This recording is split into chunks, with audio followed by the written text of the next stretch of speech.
আসসালামু আলাইকুম প্রিয় দর্শক, খুবই স্পর্শকাতর একটি বিষয়, খুবই গুরুত্বের সঙ্গে কিছু কথা বলতে চাই। সেনাবাহিনীকে বিতর্কিত করতে কিংবা সেনাবাহিনীর মেরুদণ্ড ভেঙে দিতে নানান ধরনের চক্রান্ত চলছে, সে কথা আমরা সবাই জানি। এবং নতুন করে আওয়ামী লীগের শাসন আমলে যেসব সেনা সদস্য চাকরিচ্যুত হয়েছেন অথবা বাধ্যতামূলক অবসরে পাঠানো হয়েছে, তাদের একটি প্ল্যাটফর্ম গড়ে উঠেছে এবং সেই প্ল্যাটফর্মের মাধ্যমে যে আন্দোলন, তার মধ্য দিয়ে আমরা ভয়ঙ্কর কিছু ইঙ্গিত পাচ্ছি। প্রথমেই বলতে চাই, অবশ্যই যদি কোনো সেনা সদস্য অন্যায়ভাবে চাকরিচ্যুতির শিকার হন কিংবা বাধ্যতামূলক অবসরে কাউকে পাঠানো হয়, তাদের সবারই যে কারোরই প্রতিকার পাওয়ার উপায় আছে এবং তারা অধিকার রাখেন। কিন্তু যে আন্দোলনটি চলছে সেই আন্দোলনের সঙ্গে কোনো রাজনৈতিক দলের সম্পৃক্ততা আছে কিনা এবং এই আন্দোলনকে সামনে রেখে সেনাবাহিনীর মেরুদণ্ড ভেঙে ফেলার একটি নতুন চক্রান্ত কিনা, সেটি আমাদের একটু বোঝা দরকার। আমি কিছু তথ্য প্রমাণ দিয়ে কিছু কথা বলতে চাই। প্রথমে কথা হচ্ছে যে এই সেনা সদস্যরা কিভাবে এতটা বেপরোয়া হয়ে উঠলেন। প্রথম কথা হচ্ছে, এই সাবেক সেনা সদস্যরা কিভাবে এতটা বেপরোয়া হয়ে উঠলেন। বিশেষ কোনো রাজনৈতিক দলের ইন্ধনে এই আন্দোলনটি হচ্ছে কিনা, সেটিও খুব গুরুত্বপূর্ণ প্রশ্ন। তারা যে 4 দফা দাবিতে আন্দোলন করছে, সেই 4 দফা দাবি হয়তো আপনারা অনেকেই জানেন, তারপরে একটু বলি আপনাদের সামনে। 1 নম্বর, চাকরিচ্যুতির সময় থেকে অদ্যাবধি সম্পূর্ণ বেতন ভাতা ও অন্যান্য সুযোগ সুবিধা সহ চাকরি পুনর্বহাল। যদি কোনো সদস্যের চাকরি পুনর্বহাল করা সম্ভব না হয়, তাহলে তাকে সরকারি সব সুযোগ সুবিধা সহ সম্পূর্ণ পেনশনের আওতাভুক্ত করতে হবে। যে আইন কাঠামো ও একতরফা বিচার ব্যবস্থায় শত শত সশস্ত্র বাহিনীর সদস্যদের চাকরিচ্যুত করা হয়েছে, সেই বিচার ব্যবস্থা এবং সংবিধানের আর্টিকেল 45 সংস্কার করতে হবে। এবং শনিবার গ্রেপ্তার হওয়া এই আন্দোলনের মুখ্য সমন্বয়ক সেনাবাহিনী থেকে বরখাস্তকৃত সৈনিক নাইমুল ইসলামকে মুক্তি দিতে হবে।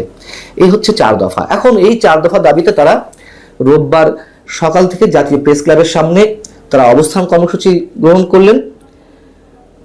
সেনা সদর থেকে খুব কুইক রেসপন্স করা হলো।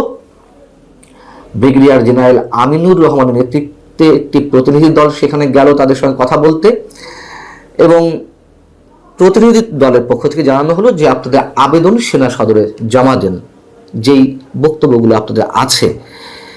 এবং সোমবার তাদের প্রতিনিধি দলকে সেনা সদরে আমন্ত্রণ জানানো হয়েছিল কথা বলার জন্য, আর সব ধরনের দাবি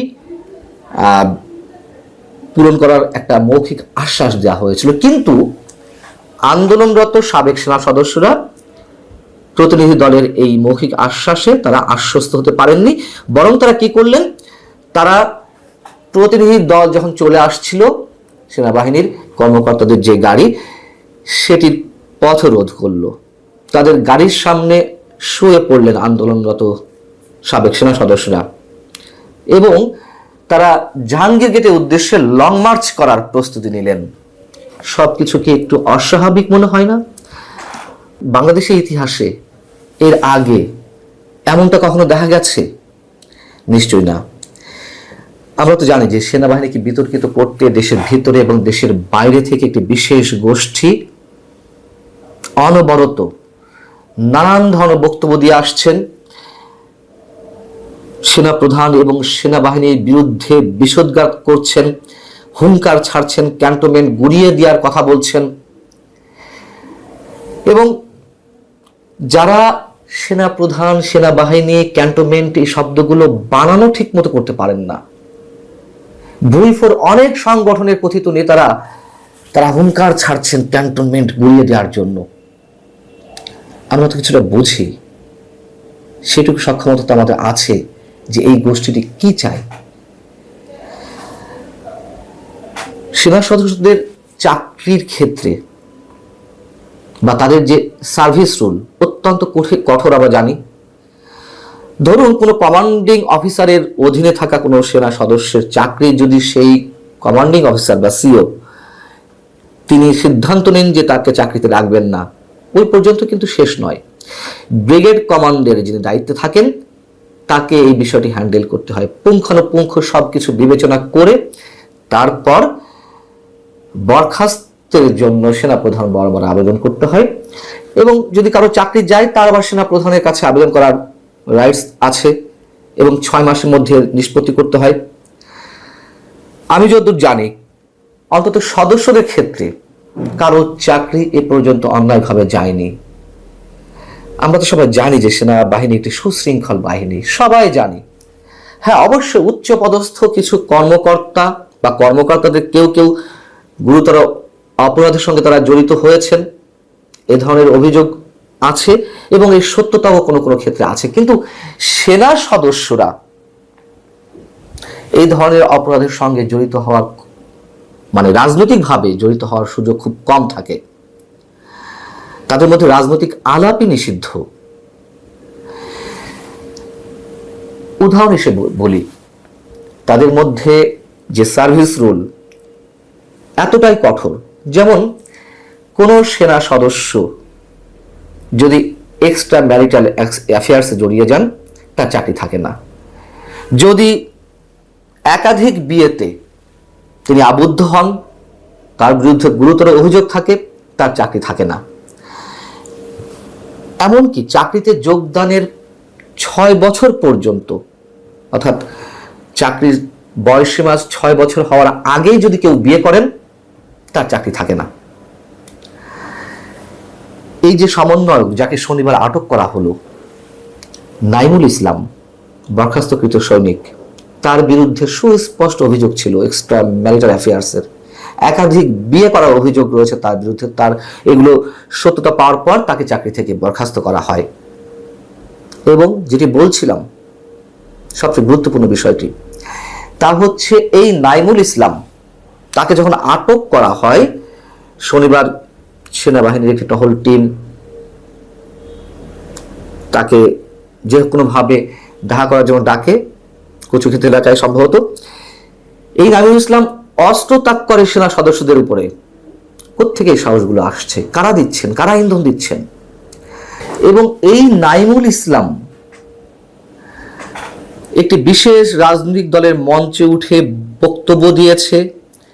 সাবেক সেনা সদস্যদের মধ্য থেকে কতজন সাবেক সেনা সদস্যকে ওই রাজনৈতিক দলে অন্তর্ভুক্ত করা হবে, নানান ধরনের আলোচনা সেই বৈঠকে হয়েছিল। এবং সেনাপ্রধান ইচ্ছা করলেও এখন এই তাদের যে দাবি রাতারাতি তার পূরণ করতে পারবেন না, পারা সম্ভব নয়। সেগুলোর জন্য তো সময় দিতে হবে, কিন্তু তারা কোনো প্রকার সময় দিতে চাচ্ছে না। এখন বিষয় হচ্ছে যে, আরেকটি বিষয় বলি, আওয়ামী লীগের 15.5 বছর সময়ে যেসব সেনা সদস্যের চাকরি গেছে বা বাধ্যতামূলক অবসরে পাঠানো হয়েছে, সেই সময়কালে যারা সেনা প্রধান হিসেবে ছিলেন, 1 2 জন তো ছিলেন না, ন্যূনতম 6 জন সেনা প্রধান এর মধ্যে কাজ করেছেন। আমি যদি নামগুলো বলি, আওয়ামী লীগ 2009 সালে ক্ষমতা আসার পরে general Abdul Mubin, general Iqbal Karim Bhuiyan, general Abu Bilal Mohammad Shafiul Haque, general SM Shafiuddin Ahmed, general M A Aziz এবং সবশেষ বর্তমানে যিনি রয়েছেন জেনারেল ওয়াকারুজ্জামান। কথা হচ্ছে যে এই 15.5 বছরে যাদের চাকরি গেছে বা বাধ্যতামূলক অবসরে পাঠানো হয়েছে, যদি অন্যায়ভাবে এগুলো করা হয়ে থাকে, তাহলে তো সব সেনা প্রধানই বিতর্কিত হয়ে উঠল। নেতৃত্ব নিয়ে প্রশ্ন ওঠে তাদের। যে ইকবাল করিম ভুইয়া বৈষম্য বিরোধী ছাত্র আন্দোলনের সঙ্গে একাত্মতা প্রকাশ করেছিলেন, তিনিও তো এই সময়কালীন তার চাকরি ছিল, তাহলে তো তার নেতৃত্ব নিয়েও প্রশ্ন ওঠে। স্পষ্টভাবে আরো একটি জিনিস জানিয়ে রাখি, তা হচ্ছে এই সেনা সদস্যদের সঙ্গে সাবেক সামরিক কর্মকর্তাদেরও একটি যোগসাজশ রয়েছে। এবং সাবেক সামরিক কর্মকর্তাদের একটি অংশ, তাদের অ্যাক্টিভিটি সম্পর্কেও আমরা জানি।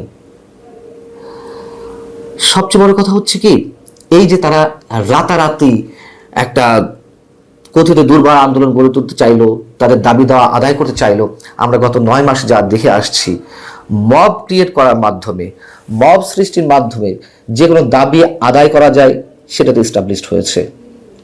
এবং প্রধান উপদেষ্টা বাসভবন থেকে শুরু করে সচিবালয়, বিচারালয়, কোনো প্রতিষ্ঠানে তো বাদ থাকছে না ঘেরাও করতে।